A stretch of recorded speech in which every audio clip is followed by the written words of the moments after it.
It's me again.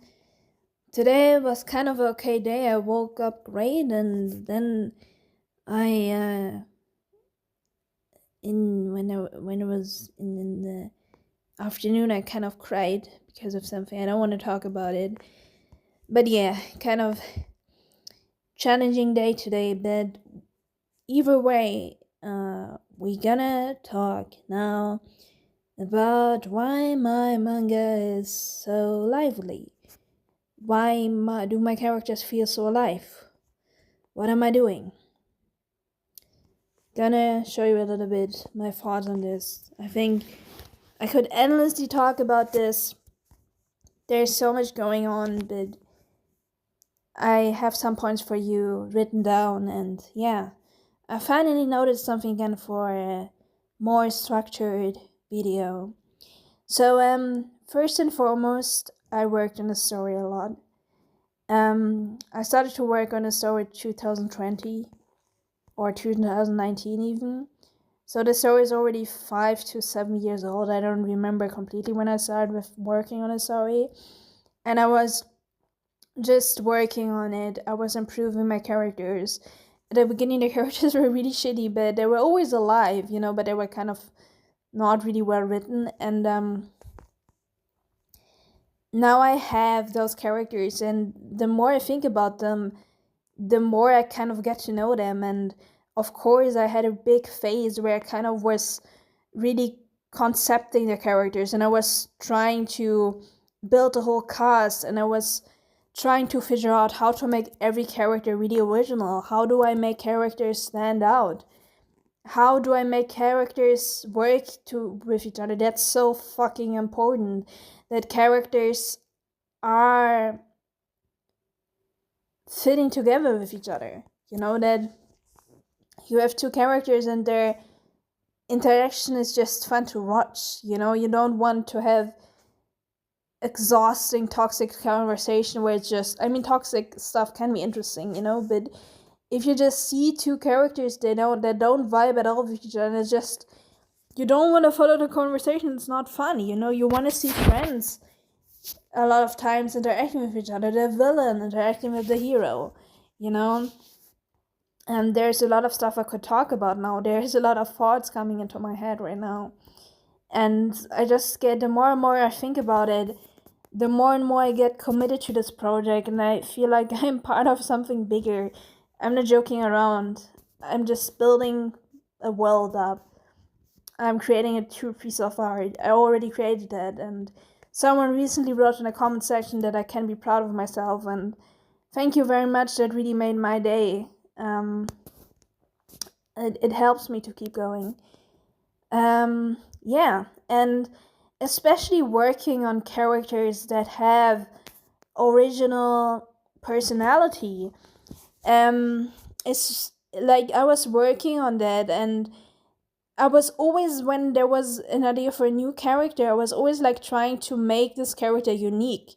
That every character is different, Every character has their own humor. Every character has their own story. Every character is reacting differently. That there's always a lot of surprise in the story.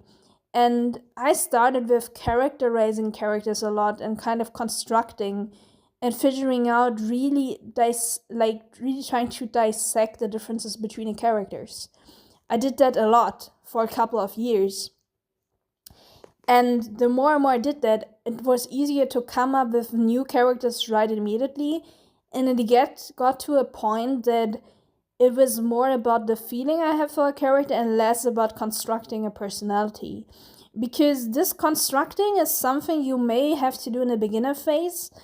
I was not even the beginner phase. I was doing characters before that. I was constructing stories before that, but it was the longest story I was working on. And the more you do that, the more you kind of get an idea what a cool character is, and you get so used to it that you're not actually falling out of ideas, but instead you're getting more and more creative. You challenge yourself more.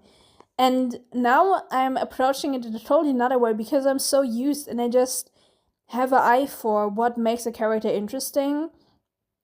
It's not just what I construct, but also how you observe readers, how you understand what is entertainment in general, that I got also by the stuff I'm consuming. I don't know, when I watch on YouTube, when I read a manga, when I do sport, even that makes me understand more and more what makes a character interesting.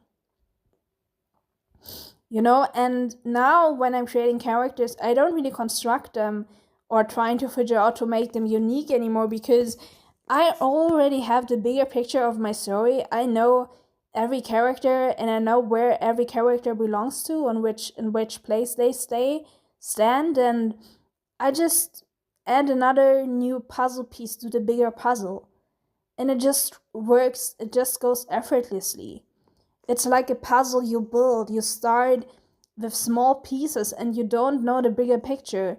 And the more you put the puzzle together, you see the big picture clearly, and it becomes more and more easier to fill the rest of the puzzle. This is what constructing new characters feels like, and I'm just adding them to the story, and I just know where to put them in the story, that they add something new to it. That's already important, that I always add something new to it. But there's much more than that. When you are working on a story for such a long time, you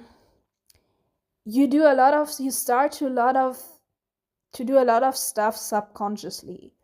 The more and more you practice it, the more and more you get used to it, and the more you can, your skills are you're so used to using those skills, that you get faster and faster in creating new ideas, new characters, and you just know how to make an interesting character, because you're so trained to figure out what interesting personality that is. So I guess I had a lot of practice in writing down characteristics, writing down some dialogue between characters. I was not doing this for practice. I was just trying to figure out everything.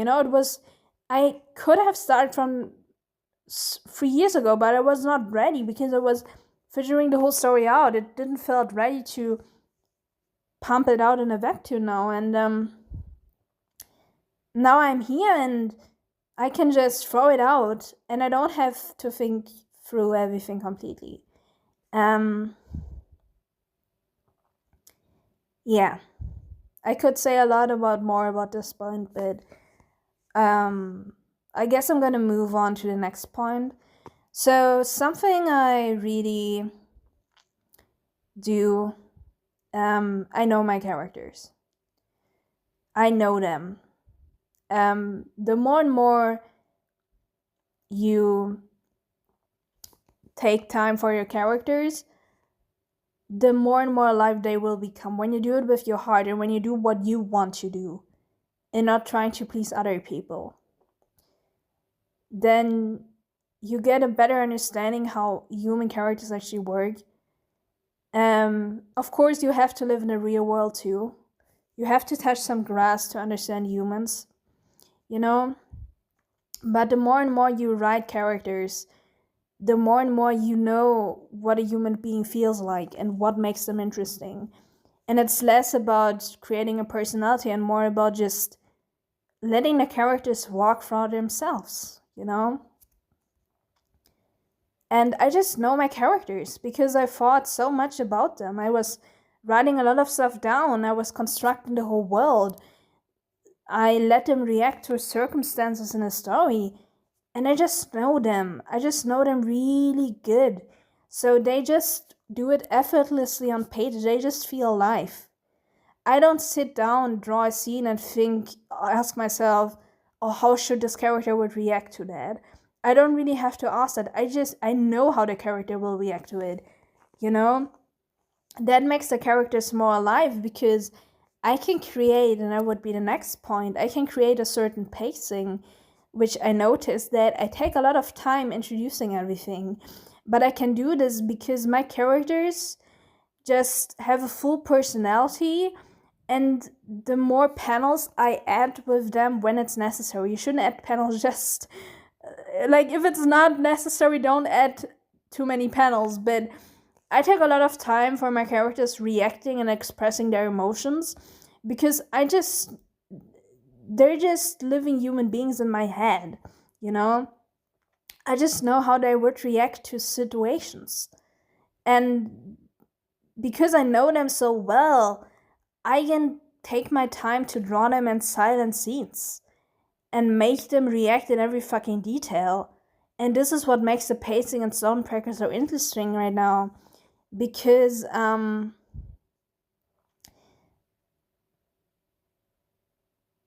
the characters just observe the whole like world they live in. They're part of a world that is alive, and they're alive themselves. And this is why the pacing in my story adds a lot to it, because the pacing takes its time to show what the characters are, and you are living together. You follow the path. It's like a character that takes their time to get to know you, but instead you get to know the character.